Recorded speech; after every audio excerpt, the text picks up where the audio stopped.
بسم اللہ الرحمن الرحیم۔ یہاں پر ہم سورہ یاسین کا ترجمہ اور تفسیر پڑھنے لگے ہیں، اور سورہ یاسین جو ہے یہ قرآن مجید کی بہت ہی اہم سورت ہے، حتیٰ کہ اس سورت کو قرآن مجید کا دل بھی کہا جاتا ہے، اور اس سورت کے بہت زیادہ فضائل آئے ہیں،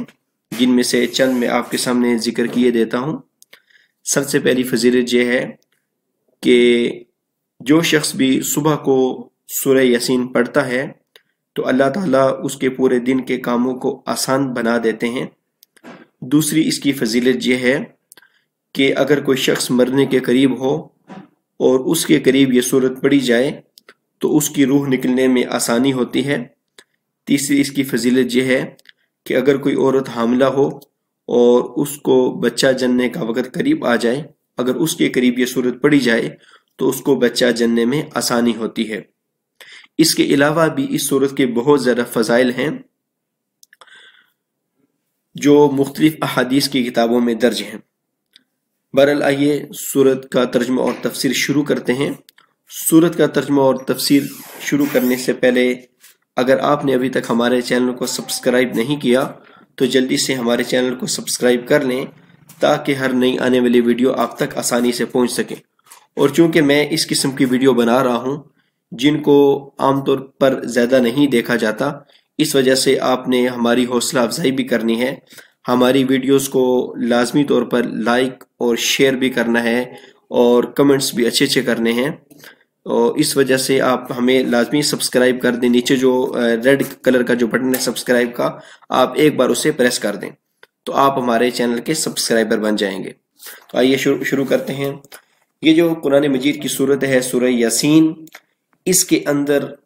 اللہ تبارک و تعالی نے 3 عقائد پر بہت زیادہ زور دیا ہے، اور وہ جو 3 عقائد ہیں وہ اسلام کے بنیادی عقائد ہیں۔ اس میں سے ایک نمبر پر جو عقیدہ ہے وہ توحید کا ہے۔ توحید کا مطلب یہ ہوتا ہے کہ اللہ تبارک و تعالی کو تنہا ایک ماننا اور صرف اللہ تبارک و تعالی ہی کی عبادت کرنا۔ دوسرے نمبر پر رسالت کا عقیدہ ہے کہ اللہ تبارک و تعالی نے اس دنیا میں بہت سارے انبیاء کرام مبعوث فرمائے، اور اس میں سے سب سے آخری جو نبی تھے ہمارے نبی کریم صلی اللہ علیہ وسلم ہیں، اور ان کے بعد کوئی نبی نہیں آئے گا، اور تمام انبیاء معصوم ہوتے ہیں، ان سے کوئی گناہ سرزد نہیں ہو سکتا۔ اور تیسرے نمبر پر جو عقیدہ ہے وہ آخرت کا ہے کہ اس دنیا کو اللہ تبارک و تعالی آخر ایک دن ختم فرما دیں گے، پھر ایک دن ایسا ہوگا کہ اللہ تعالیٰ اس دنیا کے جو لوگ ہیں انہیں دوبارہ زندہ کریں گے اور ان کے اعمال کا بدلہ ان کو دیا جائے گا۔ تو یہ ہمارا آخرت کا عقیدہ ہے، اور یہ اسلام کے بنیادی عقائد ہیں جو 3۔ اس صورت کے اندر ان تینوں عقائد کے اوپر بہت زیادہ زور دیا گیا ہے۔ تو آئیے شروع کرتے ہیں اس کا ترجمہ۔ یاسین، آپ کو پتہ ہے کہ یہ جو یاسین ہے یہ حروف مقطعات ہیں، یعنی ان کو اسی طرح پڑھا جاتا ہے حرف بحرف کر کے، اور ان کا جو ترجمہ ہے یہ اللہ تبارک و تعالی ہی بہتر جانتے ہیں کہ ان کے کیا معنی ہیں۔ والقرآن الکریم، اور قسم ہے قرآن کی جو کہ حکمت والا ہے۔ انک لمن المرسلین، بے شک آپ پیغمبروں میں سے ہیں، یعنی چونکہ اہل مکہ جو تھے وہ نبی کریم صلی اللہ علیہ وسلم کو پیغمبر نہیں مانتے تھے، تو اللہ تعالیٰ یہاں پر گواہی دے رہے ہیں کہ آپ صلی اللہ علیہ وسلم رسولوں میں سے ہیں۔ علی صراط مستقیم، اور آپ سیدھے راستے کے اوپر ہیں۔ تنزیل العزیز الرحیم، بے شک یہ قرآن مجید ایک زبردست، غالب اور رحم کرنے والے کی طرف سے نازل کردہ ہے۔ لتنذر، تاکہ آپ ڈرائیں، قوماً، ایسی قوم کو، ما انذر آباؤہم، کہ جن کے آباء و اجداد کو نہیں ڈرایا گیا۔ اس کا مطلب یہ ہے کہ اہل عرب کے پاس اس سے پہلے نبی کریم صلی اللہ علیہ وسلم سے پہلے کوئی نبی نہیں آیا تھا۔ حضرت اسماعیل علیہ السلام کے بعد نبی کریم صلی اللہ علیہ وسلم ہی ان کے پاس نبی بن کر آئے ہیں، تو لہٰذا اس سے پہلے عربوں کے پاس کوئی نبی نہیں آیا تھا۔ فہم غافلون، تو وہ سب کے سب بے خبر ہیں۔ لقد حق القول علی اکثرہم، تحقیق کہ بات پوری ہو چکی ہے، علی اکثرہم، ان میں سے اکثر لوگوں پر، فہم لا یؤمنون، پس وہ ایمان نہیں لے کر آتے۔ اس کا مطلب یہ ہے کہ اللہ تبارک و تعالی کو پتہ ہے ان کی ہٹ درمی اور ضد کی وجہ سے کہ ان کے اوپر یہ ایمان نہیں لائیں گے، لہٰذا اسی طرح جس طرح کی سورہ بقرہ میں آتا ہے کہ اللہ تعالیٰ نے ان کے دلوں پر مہر لگا دی ہے کہ اب وہ ایمان نہیں لے کر آئیں گے۔ اِنَّا جَعَلْنَا فِي أَعْنَاقِهِمْ أَغْلَالًا، بے شک ہم نے ڈال دیے ہیں ان کی گردنوں میں اغلالً، توق جس طرح یہ پھانسی والا جو پھندا ہوتا ہے اسی قسم کا پھندا اس کو توق کہتے ہیں۔ فَهِيَ إِلَى الْأَذْقَانِ، تو ان کی جو گردنیں ہیں تھوڑیوں تک، فَهُمْ مُقْمَحُونَ، وہ سر اوپر کو اٹھے ہوئے ہیں۔ یعنی اس کا یہ مطلب ہے کہ وہ جو توق ہیں ان کی گردن میں وہ اتنے باری ہیں، اتنے ذرا بڑے ہیں، اتنے ذرا موٹے ہیں کہ ان کی جو گردنیں ہیں وہ اوپر کو اٹھی ہوئی ہیں، اور یہ اللہ تبارک و تعالیٰ نے ان کے طرف عذاب کا اشارہ کیا ہے۔ وَجَعَلْنَا مِن بَيْنِ أَيْدِيهِمْ سَدًّا، اور ہم نے بنا دی ہے ان کے سامنے سدن، ایک دیوار یا ایک آہٹ، وَمِن خَلْفِهِمْ سَدًّا، اور ان کے پیچھے بھی ہم نے ایک دیوار بنا دی ہے، فَأَغْشَيْنَاهُمْ، چنانچہ ہم نے ان کو ڈھانپ لیا ہے، فَهُمْ لَا يُبْصِرُونَ، اور وہ دیکھ نہیں سکتے۔ اس کا مطلب یہ ہے کہ اللہ تبارک و تعالیٰ نے ان کو اس قسم کی ہٹ درمی اور ضد دے کر اس قسم کی ان کے آس پاس دیواریں کھڑی کر دی ہیں کہ ہدایت جو ہے اب ان کے اندر داخل نہیں ہو سکتی۔ وَسَوَاءٌ عَلَيْهِمْ، اور یہ بات برابر ہے ان کے لیے، أَأَنذَرْتَهُمْ، کہ آپ ان کو ڈرائیں، أَمْ لَمْ تُنذِرْهُمْ، یا آپ ان کو نہ ڈرائیں، لَا يُؤْمِنُونَ، چنانچہ وہ ایمان نہیں لے کر آئیں گے۔ اب یہاں پر یہ بات کہی ہے کہ یہ بات ان کے لیے برابر ہے، یعنی نبی کریم صلی اللہ علیہ وسلم کو ان کو ڈرانے کا فائدہ ہوگا، لیکن ان کے لیے یہ بات برابر ہے کہ آپ ان کو ڈرائیں یا نہ ڈرائیں، وہ ایمان نہیں لے کر آئیں گے۔ انما تنذروا، بے شک آپ تو اسی کو ڈرا سکتے ہیں، من اتبع الذکر، جو کہ نصیحت کی پیروی کرے۔ نصیحت سے مراد، ذکر سے مراد یہاں پر قرآن مجید بھی ہو سکتا ہے، کیونکہ اکثر جو ہے نا یہ جو ذکر کا لفظ ہے قرآن مجید میں، یہ قرآن مجید کے لیے بھی استعمال ہوا ہے۔ وَخَشِيَ الرَّحْمَنَ بِالْغَيْبِ، اور وہ رحمان سے ڈرے، بالغیب، بن دیکھے۔ یعنی ہدایت کا فائدہ اسی کو ہو سکتا ہے جس کے اندر صحیح نیت ہے اور ایمان کو اور حق کو ماننے کا جس کے اندر جذبہ ہے، تو وہی جو ہے نا آپ کی بات مانے گا۔ فَبَشِّرْهُ، چنانچہ آپ خوشخبری دے دیں، بِمَغْفِرَتِوں، مغفرت کی، وَأَجْرٍ کریم، اور بڑے اجر کی۔ إِنَّا نَحْنُ نُحْيِي الْمَوْتَى، بے شک ہم ہی زندہ کرتے ہیں مردوں کو، وَنَكْتُبُ، اور ہم لکھ رہے ہیں، مَا قَدَّمُوا، کہ جو انہوں نے آگے بھیجا ہے، وَآثَارَهُمْ، اور ان کے آثار۔ یعنی آثار سے مراد یہاں پر یہ بھی ہو سکتا ہے کہ جو اپنے پیچھے انہوں نے سیئات، گناہ انہوں نے چھوڑے ہیں، وہ بھی ہو سکتے ہیں۔ وَكُلَّ شَيْءٍ أَحْصَيْنَاهُ، اور ہر چیز کو ہم نے محفوظ رکھا ہے، فِي إِمَامٍ مُبِينٍ، ایک واضح کتاب میں۔ یہاں پر ہم سورۃ یاسین کا دوسرا رکوع پڑھنے لگے ہیں، اور جیسا کہ پہلے آپ سے عرض کیا تھا کہ سورہ یاسین قرآن مجید کی انتہائی اہم سورت ہے، اور اسی وجہ سے اس کے پڑھنے کا بہت زیادہ اہتمام بھی ہوتا ہے۔ اور اس رکوع کے اندر اللہ تبارک و تعالیٰ نے ایک قوم کا ذکر کیا ہے جس کے پاس اللہ تبارک و تعالیٰ نے اپنے رسولوں کو بھیجا، لیکن اس قوم نے رسولوں کی بات کو ماننے سے انکار کر دیا، اس وجہ سے اللہ تبارک و تعالیٰ نے ان پر عذاب نازل فرمایا۔ اور اسی طرح آگے جا کر ایک صاحب کا بھی ذکر ہے، حبیب نجار، جس نے رسولوں کی بات کو مان لیا تھا، اور لیکن قوم نے اس کو بعد میں قتل کر دیا۔ وَاضْرِبْ لَهُمْ مَثَلًا أَصْحَابَ الْقَرْيَةِ، اور آپ مثال بیان کریں اصحاب القریہ بستی والوں کی۔ اب یہاں پر بعض مفسرین نے لکھا ہے کہ اس بستی سے مراد انطاکیہ ہے،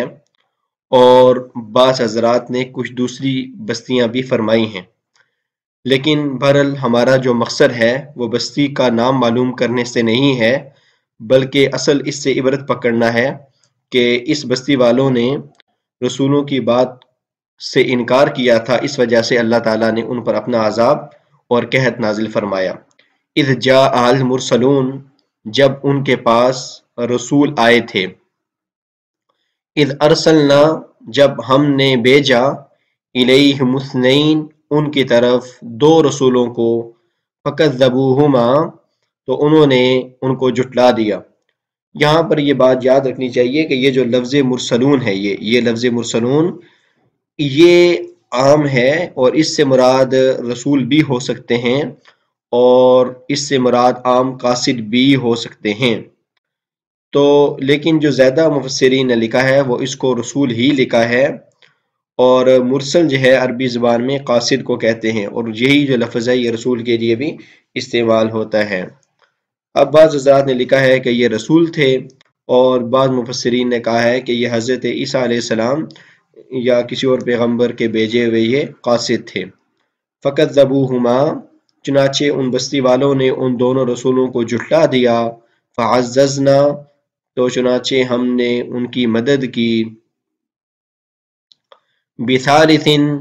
ایک تیسرے کے ذریعے، یعنی ان کی طرف پھر ایک تیسرا رسول بھی بھیجا۔ فقالو، چنانچہ ان سب نے کہا، انا الیکم مرسلون، کہ ہم تمہاری طرف بھیجے گئے ہیں۔ قالو، بستی کے لوگ کہنے لگے، ما انتم الا بشر مثلنا، کہ تم تو ہماری طرح ہی بشر ہو، تم تو ہماری طرح ہی انسان ہو۔ تو یہ ما نافیہ ہے، یہ الا بھی نافیہ ہے، استثناء کے لیے ہے، تو مائنس مائنس دونوں مل کر پلس ہو جائیں گے، کہ تم نہیں ہو مگر ہماری طرح ہی ایک انسان۔ یعنی انہوں نے کہا کہ اور وہ رسولوں کو بارے میں یہ سمجھتے تھے کہ رسول ایسا ہونا چاہیے کہ جو ہماری طرح نہ ہو بلکہ فرشتہ صفت ہونا چاہیے، حالانکہ اللہ تبارک و تعالیٰ کا دستور ہے کہ جو انبیاء ہوتے ہیں وہ بشری ہوتے ہیں، لیکن یہ الگ بات ہے کہ وہ معصوم ہوتے ہیں اور ان سے کوئی گناہ سرزد نہیں ہو سکتا۔ وما انزل الرحمن من شیء،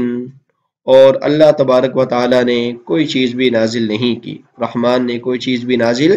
نہیں کی، یعنی یہ ان بستی والوں نے کہا، ان انتم الا تکذبون، تم تو صرف جھوٹ بولنے والے ہو، یعنی تمہارا کام صرف جھوٹ بولنا ہے، یہ تم جو بتا رہے ہو کہ اللہ نے ہمیں پیدا کیا ہے، اللہ نے بارش اتاری ہے، اللہ نے زمین سے اناج اگائے ہیں، تو یہ باتیں ایسی نہیں ہیں جس طرح کہ تم کہہ رہے ہو۔ تو یعنی انہوں نے رسولوں کی بات کا انکار کر دیا۔ قالو، کہنے لگے، ربنا یعلم، کہ ہمارا رب جانتا ہے، انا الیکم مرسلون، کہ بے شک ہم تمہاری طرف بھیجے گئے ہیں، انا الیکم لمرسلون، بے شک ہم تمہاری طرف بھیجے گئے ہیں۔ وما علینا الا البلاغ المبین، اور ہمارے اوپر کوئی ذمہ داری نہیں ہے، الا البلاغ المبین، مگر صاف صاف پہنچا دینا، یعنی ہماری تو صرف یہ ذمہ داری ہے کہ ہم حق بات تمہاری طرف پہنچا دیں، آگے تم مانو یا نہ مانو تمہارا کام، اور اللہ تبارک و تعالی آگے جانے، جو اللہ تبارک و تعالی جو بھی تمہارے ساتھ معاملہ کرے۔ قالو، کہنے لگے، انا تطیرنا بکم، کہ ہم تم کو منحوس سمجھتے ہیں، یعنی جب یہ لوگ آئے رسول ان کے پاس تو انہوں نے بات نہ مانی، جس کی وجہ سے یہ اثر ہوا کہ ان کے اوپر اللہ تبارک و تعالیٰ کی طرف سے قحط آ گیا، اور یہ کہنے لگے کہ تم تو منحوس ہو۔ لئن لم تنتہوا، اگر تم باز نہیں آؤ گے، لنرجمنکم، تو ہم تمہارے اوپر پتھر برسائیں گے، یعنی تمہیں سنگسار کریں گے۔ وَلَيَمَسَّنَّكُمْ، اور ضرور بضرور تمہیں پہنچے گا، منا عذاب علیم، ہماری طرف سے دردناک عذاب۔ قالوا طائرکم معکم، ان رسولوں نے کہا کہ نحوست تو تمہارے ساتھ لگی ہوئی ہے، یعنی تمہارا جو کفر اور شرک ہے وہ نحوست کا سبب ہے، تو نحوست تو تمہارے اندر خود ہے کہ تم اللہ تبارک و تعالیٰ کو نہیں مان رہے اور کفر اور شرک کے اوپر جمے ہوئے ہو۔ اَإِن ذُكِّرْتُمْ، کیا تم یہ سب اس وجہ سے کر رہے ہو کہ تم کو نصیحت کی جا رہی ہے؟ بل انتم قوم مسرفون، بلکہ تم حد سے بڑھنے والی قوم ہو، حد سے بڑھنے والے لوگ ہو۔ وجاء من اقصى المدینة رجل يسعى، اور بستی کے دور کے کنارے سے، شہر کے دور کے کنارے سے ایک شخص تھا، یسعى جو کہ دوڑ کر آیا۔ قال یا قوم اتبعوا المرسلین، اس شخص نے کہا اے میری قوم تم رسولوں کی پیروی کرو۔ یہی وہ شخص ہے جس کے بارے میں آیا ہے کہ یہ شخص مفسرین نے لکھا ہے کہ یہ حبیب نجار تھا اور یہ بڑھئی کا کام کرتا تھا، اور یہ بستی کے مطلب کنارے پر رہتا تھا اور اکثر اپنی عبادت میں لگا رہتا تھا۔ یہ رسولوں کے اوپر پہلے سے ایمان لا چکا تھا، اور وہ اب ان لوگوں کو سمجھانے کے لیے آیا ہے کہ تم رسولوں کو اس طرح تنگ نہ کرو بلکہ ان کی بات مان لو، کیونکہ اگر تم رسول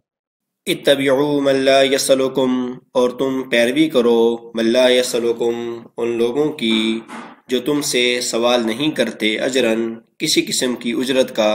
وہم مہتدون، اور وہ ہدایت یافتہ بھی ہیں، یعنی صحیح راستے پر ہیں۔ حبیب نجار اپنی قوم کو سمجھا رہے ہیں کہ یہ جو رسول ہیں یہ تم سے کسی قسم کا کوئی اجرت یا کوئی اور چیز کی ڈیمانڈ تم سے نہیں کرتے، تو پھر تم ان کی بات کو کیوں نہیں مان رہے؟ وَمَا لِيَ لَا أَعْبُدُ الَّذِي فَطَرَنِي، اور بلا میں اس ذات کی عبادت کیوں نہ کروں جس نے مجھے پیدا کیا ہے، وَإِلَيْهِ تُرْجَعُونَ، اور اسی کی طرف تم سب لٹائے جاؤ گے، یعنی تمہیں حشر کے میدان میں اسی کی طرف جمع کیا جائے گا اللہ تبارک و تعالیٰ کے سامنے۔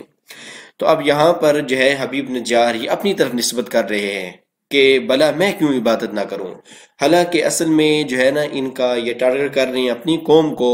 لیکن نسبت اپنی طرف کر رہے ہیں، یعنی تم کیوں اللہ کی عبادت نہیں کر رہے جس نے تمہیں پیدا کیا ہے، لیکن نسبت یہ اپنی طرف کر رہے ہیں۔ تو یہ عربی زبان کا ایک حسن ہے کہ انہوں نے اپنی طرف جو ہے نسبت کی ہے، اور یہ بات کرنے کا ایک انداز ہے کہ کیا تو اپنے آپ کو رہے ہیں لیکن اصل میں ٹارگٹ ان کو کر رہے ہیں، جس طرح کہ کوئی شخص جو ہے وہ کسی بات میں اپنے آپ کو ٹارگٹ کرتا ہے، اپنے آپ کو چھوٹا سمجھتا ہے عاجزی کے طور پر، لیکن اصل میں وہ دوسروں کی کمی یا کمزوری بیان کرتا ہے۔ تو یہاں پر بھی انہوں نے یہی انداز اختیار کیا کہ اپنی طرف نسبت کر رہے ہیں، حالانکہ وہ تو ایمان پر تھے۔ اتخذ من دونہ آلیۃ، کیا میں بھی اللہ کے سوا کوئی معبود بنا لوں، ان یریدن الرحمن بضر اللہ،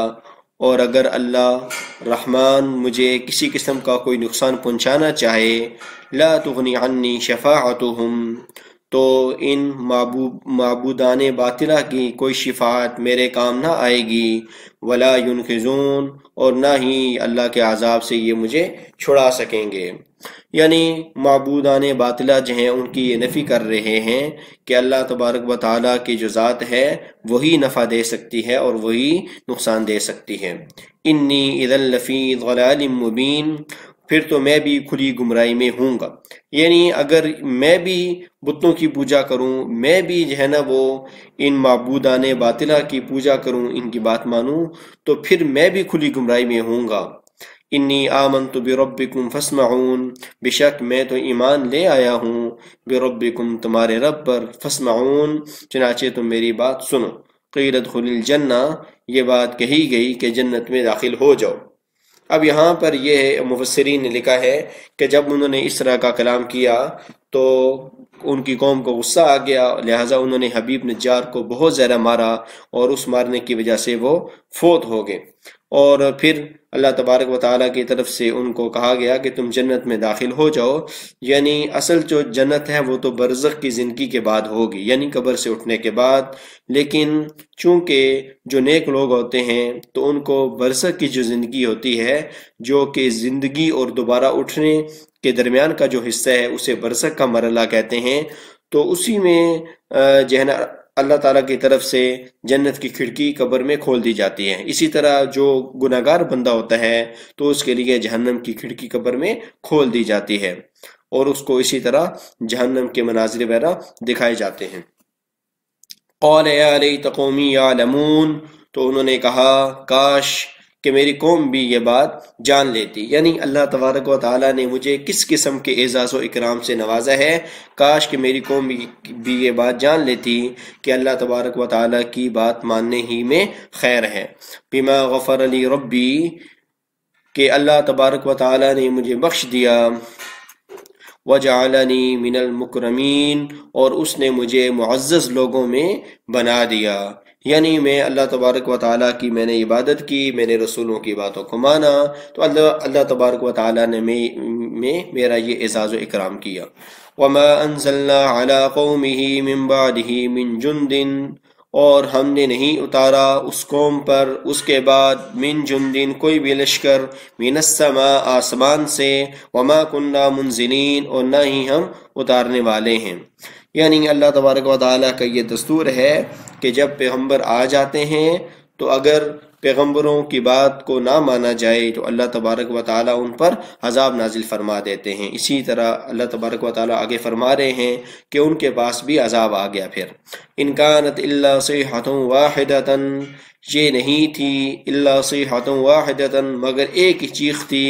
فاذا هم خامدون، تو بس وہ اچانک مردہ ہو گئے، یعنی صرف ایک چیخ جو ہے وہ اللہ تبارک و تعالیٰ کی طرف سے کسی فرشتے نے وہ چیخ ماری اور ایک ہی چیخ سے وہ سب کے سب مر گئے۔ یا حسرتن علی العباد، ہائے افسوس ان بندوں پر، ما یاتیہم من رسول، ان کی حالت تو ایسی تھی کہ ان کے پاس کوئی بھی رسول نہیں آتا تھا، الا کانوا بہ یستہزئون، مگر یہ اس کا مذاق اڑایا کرتے تھے، یعنی ان کی یہ عادت تھی کہ جو بھی رسول اللہ تبارک و تعالیٰ کی طرف سے آتا تھا اس قوم کے پاس، یہ ہمیشہ اس کا مذاق اڑاتے تھے۔ الم یرو کم اہلکنا قبلہم، کیا ان لوگوں نے نہیں دیکھا، کم اہلکنا قبلہم، کہ ہم نے اس سے پہلے کتنی ہی امتوں کو ہلاک کیا، یعنی مشرکین مکہ کو خطاب ہے کہ کیا ان لوگوں کو معلوم نہیں ہے کہ اس سے پہلے ہم عاد، سمود اور اس طرح کی کتنی قوموں کو ہم ہلاک کر چکے ہیں، انہم الیہم لا یرجعون، اور یہ ان کے پاس لوٹ کر نہیں آتے، یعنی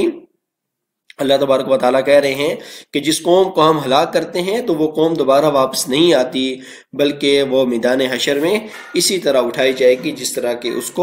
اس پر عذاب نازل کر کے اس کو مار دیا گیا۔ وَإِن كُلٌّ لَمَّا جَمِيعٌ لَدَيْنَا مُحْضَرُونَ، اور پھر ان سب کو جمع کر کے ہمارے پاس حاضر کیا جائے گا، یعنی حشر کا جو دن ہوگا جب قیامت برپا ہو جائے گی تو پھر اس میں سب کے سب لوگوں کو اٹھا کر اللہ تبارک و تعالیٰ کے سامنے جمع کر دیا جائے گا۔ وَآیَةٌ لَهُمُ الْأَرْضُ الْمَيْتَةُ، اور ان کے لیے ایک نشانی مردہ زمین ہے۔ احییناها وَأَخْرَجْنَا مِنْهَا حَبًّا، ہم نے اس کو زندہ کیا ہے، وَأَخْرَجْنَا مِنْهَا حَبًّا، اور ہم نے اس سے دانہ اگایا ہے، فَمِنْهُ يَأْكُلُونَ، چنانچہ یہ اسی سے کھاتے ہیں۔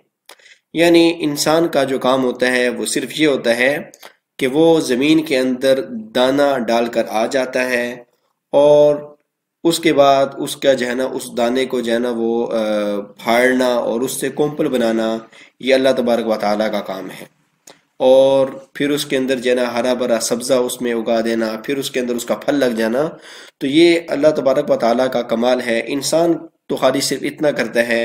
کہ صرف اس زمین میں دانہ ڈال دیتا ہے۔ اب زمین سے پودے کی نشو نما کرنا، اس سے غلہ اگانا اور اس سے طرح طرح کی سبزی اور پھل اگانا، یہ اللہ تبارک و تعالیٰ کے کاموں میں سے ہے۔ وَجَعَلْنَا فِيهَا جَنَّاتٍ، اور ہم نے اس میں کئی باغات بنائے ہیں، من نخیل، کھجوروں کے، وَأَعْنَابٍ، اور انگوروں کے، وَفَجَّرْنَا فِيهَا مِنَ الْعُيُونِ، اور ہم نے اس سے پھاڑ نکالے ہیں بہت سے چشمے۔ یعنی اللہ تبارک و تعالیٰ اپنی نعمتوں کی طرف اشارہ کر رہے ہیں کہ اللہ تبارک و تعالیٰ نے طرح طرح کے باغ بنائے ہیں، کوئی سیب کا باغ ہے، کوئی انگور کا باغ ہے، کوئی مالٹے کا باغ ہے، کوئی آموں کا باغ ہے۔ اسی طرح اللہ تبارک و تعالیٰ نے صرف 2 نام گنوائے ہیں جو مشہور تھے، ایک کھجوروں کا اور ایک انگوروں کا۔ اور اسی طرح اللہ تعالیٰ نے پانی کا ذکر کیا ہے کہ ہم نے چشموں میں سے پانی ہم نے نکالا ہے، یعنی پانی کے چشمے ان کو ہم نے پھاڑا ہے۔ لِيَأْكُلُوا مِنْ ثَمَرِهِ، تاکہ یہ لوگ کھائیں اس کے پھلوں سے، وَمَا حَمِلَتْهُ أَيْدِيهِمْ، حالانکہ ان کے ہاتھوں نے اس کو نہیں بنایا، یعنی یہ جو پھل ہیں یہ اللہ تبارک و تعالیٰ کی قدرت کاملہ سے بنے ہیں، انسان کا اس میں کوئی کمال نہیں ہے۔ افلا یشکرون، تو بلا وہ شکر ادا کیوں نہیں کرتے۔ سبحان الذی، پاک ہے وہ ذات جس نے خلق الازواج، ہر چیز کے جوڑے جوڑے پیدا کیے ہیں، یعنی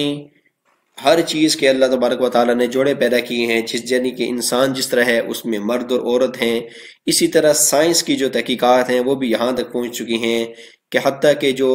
پودے ہیں ان میں بھی نر اور مادہ ہوتے ہیں، جس طرح کہ ہر چیز کے اندر پلس اور جس طرح کہ کرنٹ ہے تو کرنٹ کے اندر بھی جو ہے نا وہ ایک نیگیٹو ہوتا ہے، ایک پازیٹیو ہوتا ہے، اور اسی طرح جو ہے نا جو پروٹون ہے، الیکٹران ہیں، تو اسی طرح ہر چیز کے جو ہے نا اللہ تبارک و تعالیٰ نے جوڑے جوڑے پیدا کیے ہیں، اور اس وقت تو لوگوں کو نہیں معلوم تھا، اور اب سائنس سے یہ دریافت ہو رہا ہے، تو اس کا ذکر اللہ تعالیٰ نے آگے لا یعلمون سے کیا ہے۔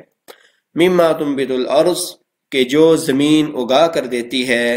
اس میں سے بھی، ومن انفسہم، اور خود ان سے بھی، یعنی جو زمین سے چیزیں اگتی ہیں اس کے بھی جوڑے جوڑے ہیں، ومن انفسہم، اور جو یہ جو لوگ ہیں ان کے بھی خود جوڑے جوڑے ہیں، یعنی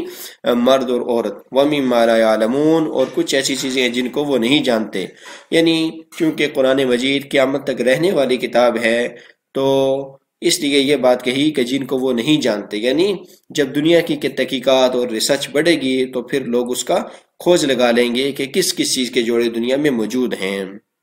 یہ سورہ یاسین کی آیت نمبر 37 ہے، ہم سورہ یاسین پڑھ رہے ہیں۔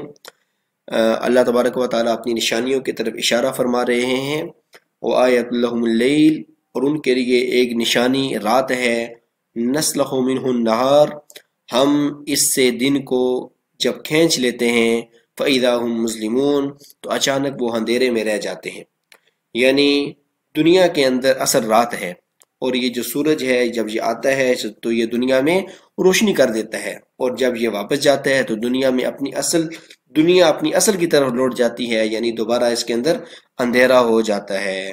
تو اللہ تعالیٰ کہہ رہے ہیں کہ یہ ہمارا نظام ہے کہ ہم نے دنیا والوں کو رات بھی دی ہے، دن بھی دیا ہے، اور ہر ایک کے اپنے اپنے فائدے ہیں۔ والشمس تجری لمستقر لها،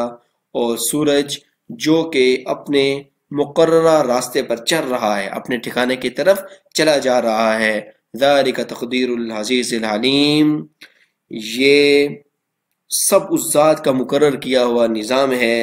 جس کا اقتدار بھی کامل ہے اور جس کا علم بھی کامل ہے، یعنی جو سورج ہے وہ بھی اپنا ایک مقررہ راستے پر اپنے محور کے اندر چلا جاتا ہے، اپنے گھومتا رہتا ہے، لیکن چونکہ سائنس ہے، سائنس کی ابھی اس حد تک جو ہے نا وہ پہنچ نہیں ہو سکی کہ سورج کا آیا مقرر کیا ہوا ٹھکانہ کون سا ہے۔ والقمر قدرناہ منازل، اور چاند کی ہم نے منزلیں مقرر کی ہیں، حتی عاد کالعرجون القدیم، یہاں تک کہ وہ دوبارہ ہو جاتا ہے کھجور کی پرانی ٹہنی کی طرح، یعنی چاند کا ایک ایسا نظام ہے کہ شروع میں چاند بالکل باریک کھجور کی ٹہنی کی طرح ہوتا ہے، پھر بڑھتے بڑھتے بڑا ہو جاتا ہے، 14ویں کا چاند بن جاتا ہے، پوری دنیا کو روشن کر دیتا ہے، اور اس کے بعد پھر آہستہ آہستہ دوبارہ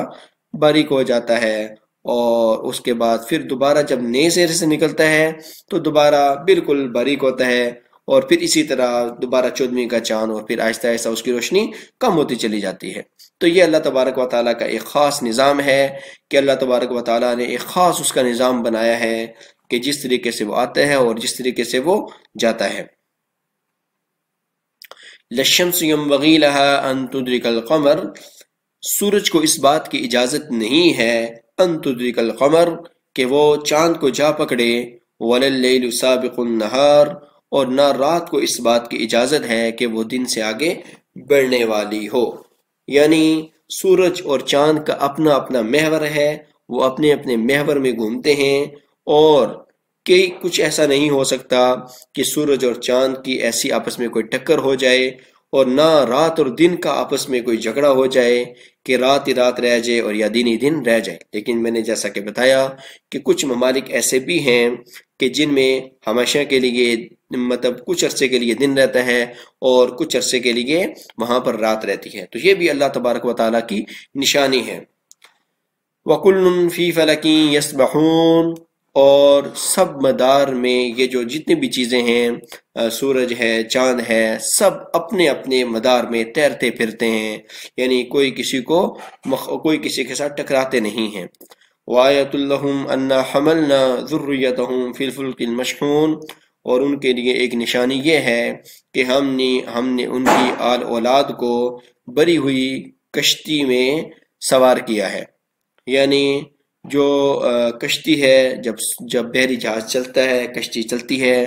تو اللہ تبارک و تعالیٰ اس کو بیلنس کر دیتے ہیں، وہ زمین میں سمندر میں ڈوبتی نہیں ہے اور بالکل رواں دواں چلی جاتی ہے، تو یہ بھی اللہ تبارک و تعالیٰ کی ایک نشانی ہے۔ وَخَلَقْنَا لَهُم مِّن مِّثْلِهِ مَا يَرْكَبُونَ، اور ہم نے ان کے لیے اس کی مثل بہت سی چیزیں پیدا کی ہیں، ما يرکبون، جن پر وہ سوار ہوتے ہیں۔ اب اللہ تبارک و تعالیٰ کی یہاں پہ شان ہے کہ چونکہ دنیا کے اندر بہت سی سائنسی ترقی ہونی تھی، اللہ تعالیٰ کو معلوم تھا، من مثلہی سے دنیا، ہوائی جہاز، ریل گاڑیاں، میٹرو ٹرین، میٹرو بس، اس طرح اورنج ٹرین، اس طرح دنیا کی جتنی بھی سواریاں اعلیٰ سے اعلیٰ آ جائیں گی، وہ سب اس کے اندر آ گئی، اس کے مثل، یعنی اس کے مثل اللہ تبارک و تعالیٰ نے اور بھی چیزیں پیدا کی ہیں جن کی طرف ابھی تک اس وقت کے مسلمانوں کی ابھی تک کھوج نہیں ہوئی تھی، اور آہستہ آہستہ سائنس وہ چیزیں بناتی چلی جا رہی ہے، اور لوگ ان پہ اوپر کیا کرتے ہیں، ماہر قبون، جن کے اوپر لوگ سوار ہوتے ہیں۔ تو اللہ تبارک و تعالیٰ کا جو علم ہے وہ کامل ہے، اللہ تعالیٰ کو معلوم تھا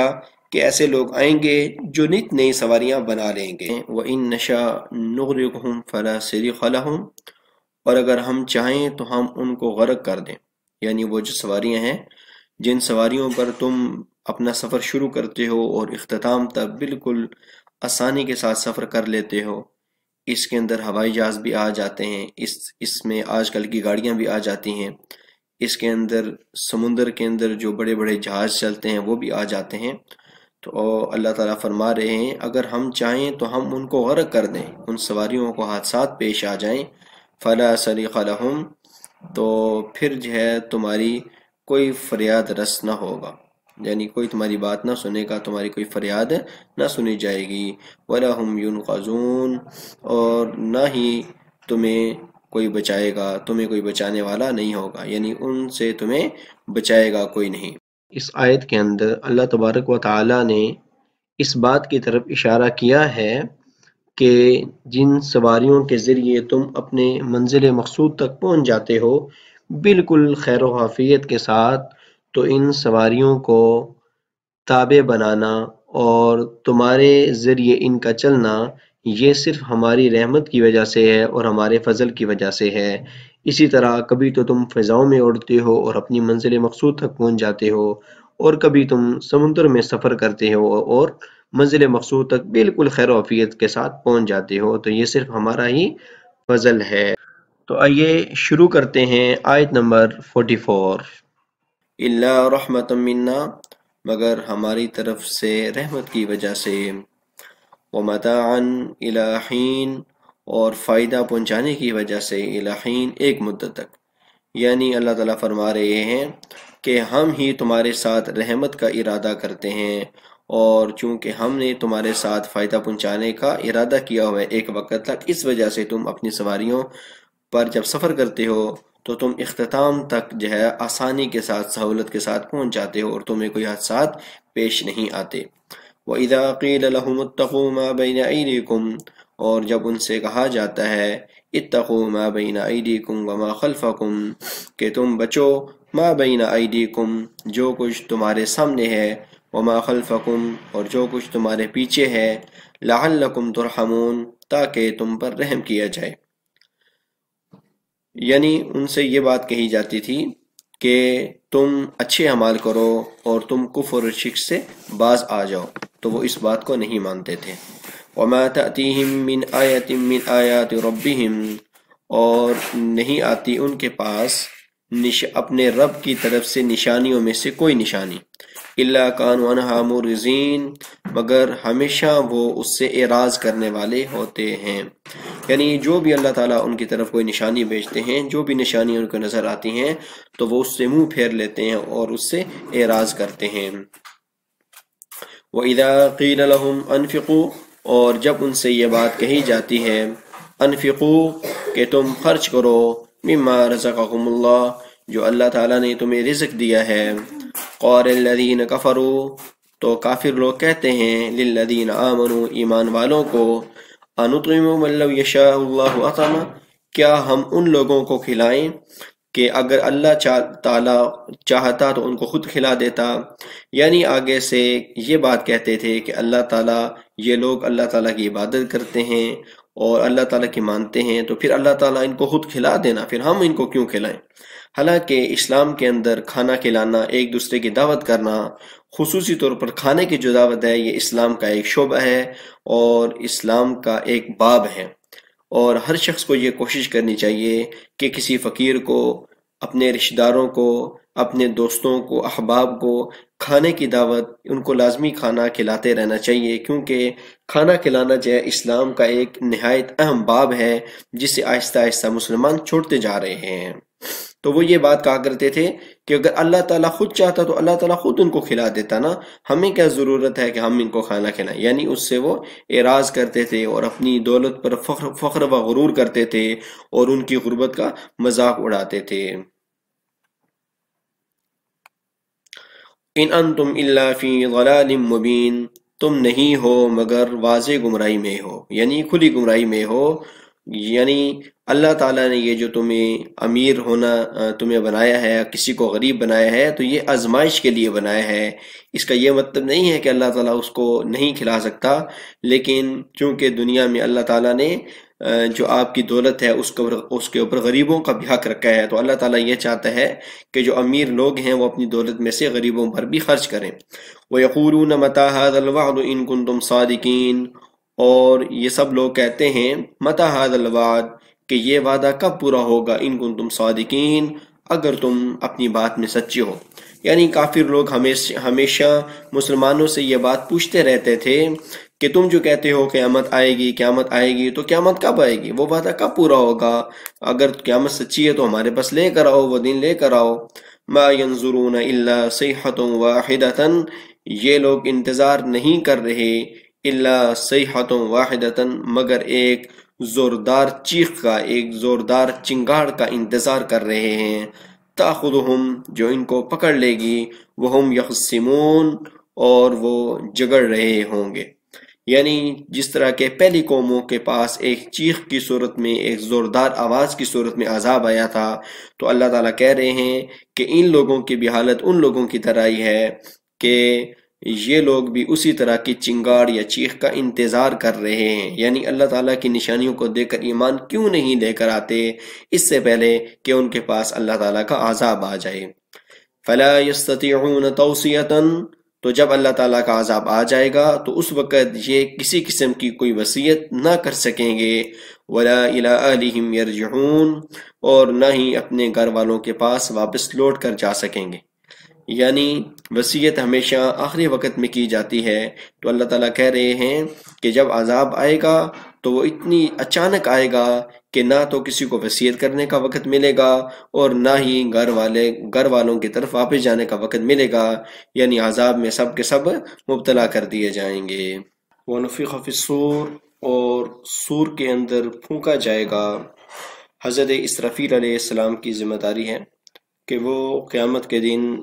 3 مرتبہ سور میں پھونکیں گے، اور بعض مفسرین نے 2 مرتبہ لکھا ہے۔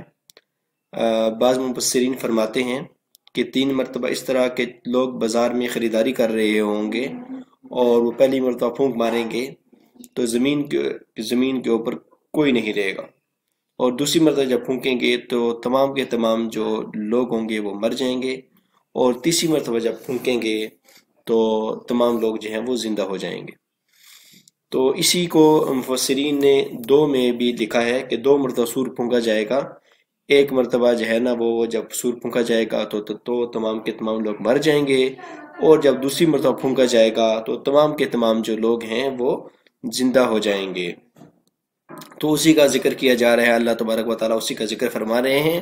وَنُفِخَ فِي الصُّورِ، کہ سور میں پھونکا جائے گا۔ اب حقیقت سور کی حقیقت کیا ہے؟ سور کی حقیقت اللہ تبارک و تعالیٰ ہی جانتے ہیں کہ وہ کوئی چیخ ہوگی یا کس طرح کی آواز ہوگی، وہ کیا چیز ہوگی۔ تو اس کی جو حقیقت ہے یہ اللہ تعالیٰ ہی بہتر جانتے ہیں کہ وہ سور کیا چیز ہوگی۔ وَنُفِخَ فِي الصُّورِ، اور سور میں پھونکا جائے گا، فَإِذَا هُم مِّنَ الْأَجْدَاثِ إِلَىٰ رَبِّهِمْ يَنْسِلُونَ، تو اچانک سب کے سب جو لوگ ہوں گے وہ اپنی قبروں سے نکل کر اپنے رب کی طرف تیزی سے دوڑنا شروع کر دیں گے یا دوڑ رہے ہوں گے۔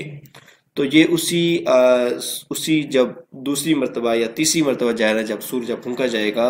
تو اسی بات کی طرف اشارہ کیا ہے کہ اس وقت تمام کے تمام لوگ جو ہوں گے وہ زندہ ہو جائیں گے اور وہ میدان حشر میں جمع ہونا شروع ہو جائیں گے۔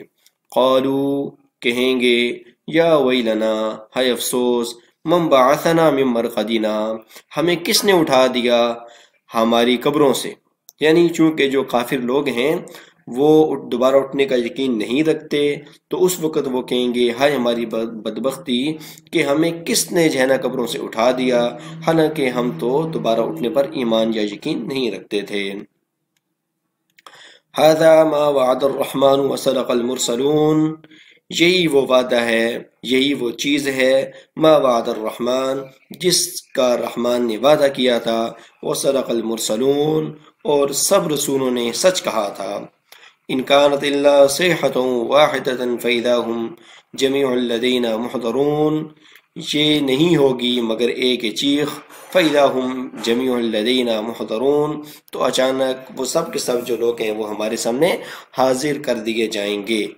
تو یہاں سے جو نفخہ ثالثہ ہے اس کا ذکر ہے کہ میدان حشر میں سب لوگ جو ہے جمع ہو جائیں گے۔ تو پہلی مرتبہ جب سور پھونکا جائے گا تو لوگ بازار میں خریداری کر رہے ہوں گے اور وہ سب کے سب لوگ کیا ہو جائیں گے، گویا کہ مر جائیں گے۔ دوسری مرتبہ جو ہے وہ جب سور پھونکا جائے گا تو تمام کے تمام جو لوگ ہیں وہ اپنی قبروں سے اٹھ کھڑے ہوں گے، اور تیسری مرتبہ جب سور پھونکا جائے گا تو تمام کے تمام لوگ میدان حشر میں جمع ہو جائیں گے۔ اسی بات کو بعض مفسرین نے دو نفخوں میں بھی لکھا ہے، دو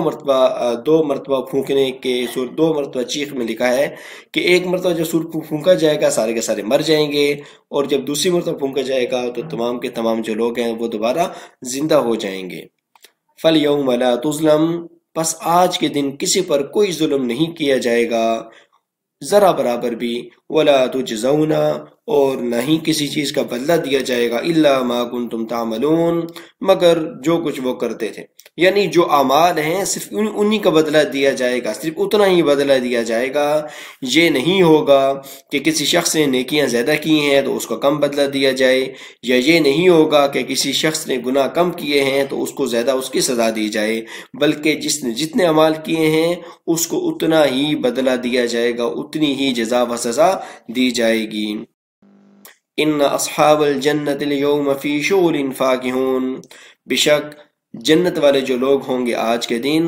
وہ خوب شغل میلے میں اور مستی میں ہوں گے، اور وہ خوش و خرم ہوں گے، یعنی جو اللہ تعالیٰ نے ان کو نعمتیں دی ہوں گی اس کی وجہ سے وہ اس پر بہت زیادہ خوش ہوں گے۔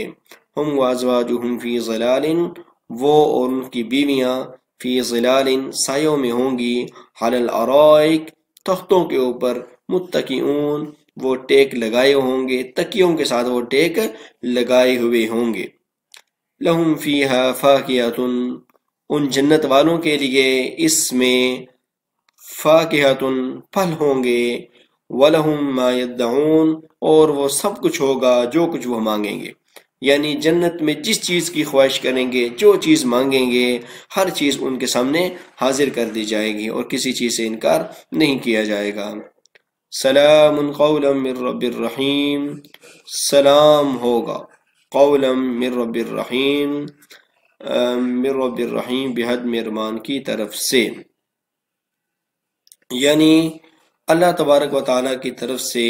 ان کو سلام کہا جائے گا۔ وَلَوْ نَشَاءُ لَطَمَسْنَا عَلَىٰ أَعْيُنِهِمْ،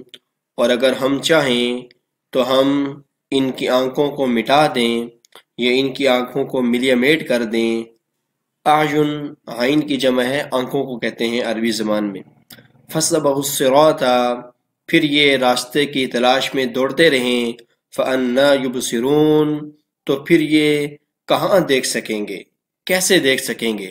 یعنی اللہ تبارک و تعالیٰ اپنی قدرت کاملہ کی طرف اشارہ فرما رہے ہیں کہ اگر ہم چاہیں تو جو ہم نے ان کو آنکھوں کی نعمت دی ہے وہ ہم ان سے چھین لیں تو پھر ان کو راستہ بھی نظر نہیں آئے گا۔ وَلَوْ نَشَاءُ لَمَسَخْنَاهُمْ اور اگر ہم چاہیں تو ہم ان کی صورتوں کو مسخ کر دیں، ان کے چہروں کی حالت کو بدل دیں،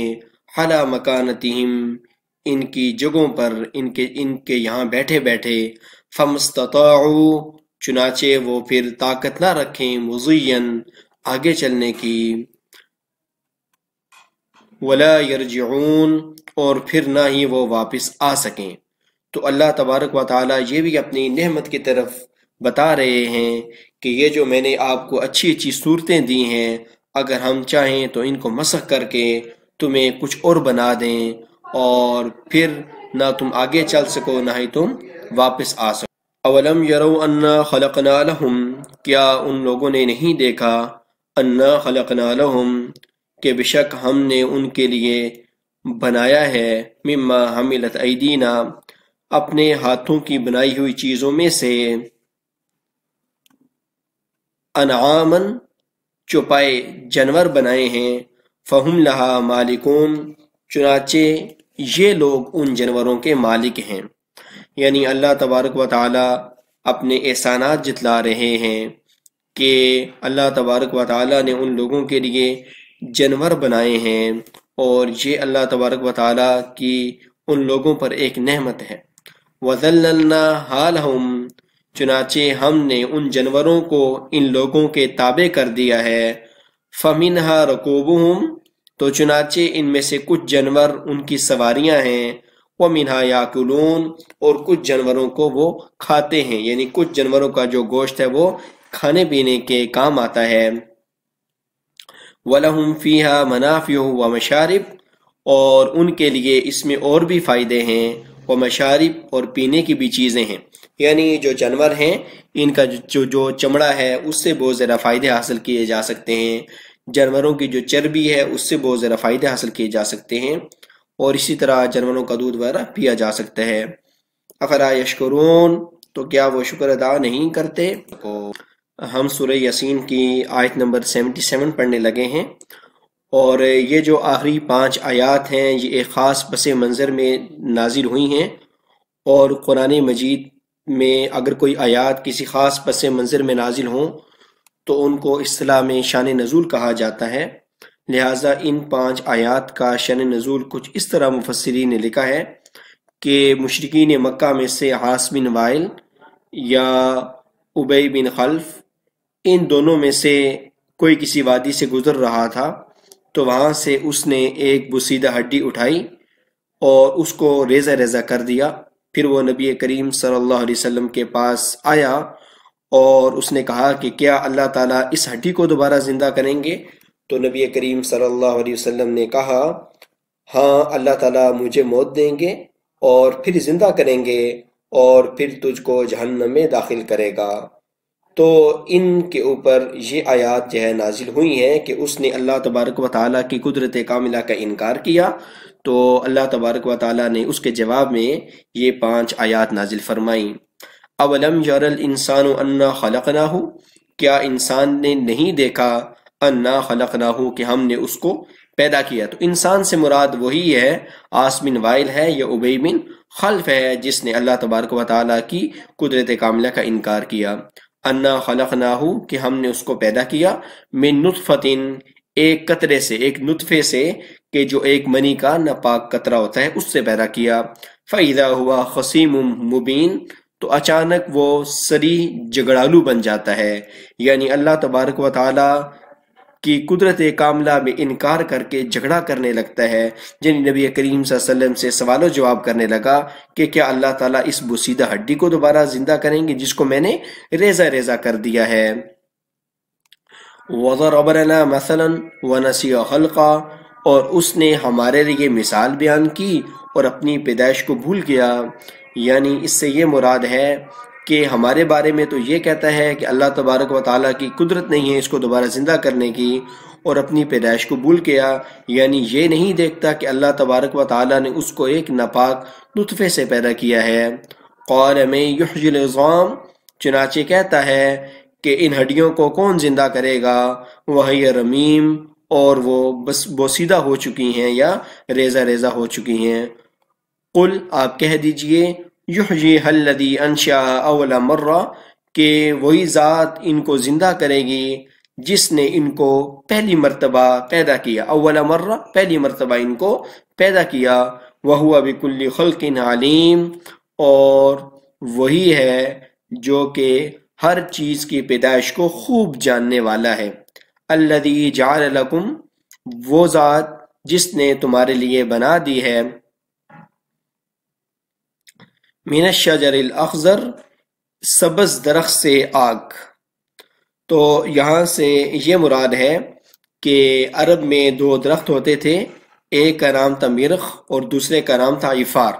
تو عرب جو ہوتے تھے یہ ان کی ٹہنی توڑ کر ان دونوں درختوں کی ٹہنیوں کو جب آپس میں رگڑتے تھے تو اس سے آگ بن جاتی تھی۔ تو اس طرف اللہ تبارک و تعالیٰ نے اپنی قدرت کاملہ کی طرف یقین دلایا ہے کہ جو سبز درخت ہے اس سے بھی اللہ تبارک و تعالیٰ آگ کو پیدا کرنے کی صلاحیت رکھتے ہیں، تو پھر کیوں نہ تم کو دوبارہ زندہ کرنے کی صلاحیت رکھیں۔ نارن، آگ، کہ وہی ذات جس نے سبز درخت میں سے تمہارے لیے آگ پیدا کی ہے، فَإِذَا أَنْتُم مِّنْهُ تُوقِدُونَ، پھر اچانک تم اس میں سے آگ سلگاتے ہو یا آگ جلاتے ہو۔ یعنی یہ جو لکڑی ہے، یہ جو دو درختوں کے میں نے نام بتائے ہیں، ایک میرخ اور ایک عفار، ان دونوں درختوں کو جب آپس میں وہ رگڑتے تھے تو اس سے آگ پیدا ہو جاتی تھی، جس طرح کہ آج کے زمانے میں ہم ماچس کو رگڑتے ہیں یا پھر لائٹر کو ہم جب جلاتے ہیں تو اس سے آگ پیدا ہو جاتی ہے اور اس آگ سے ہم کوئی چیز جلا لیتے ہیں۔ تو اس زمانے میں یہ جو دو درخت تھے ان کی لکڑی آگ جلانے کے کام آتی تھی، یعنی آگ سلگانے کے۔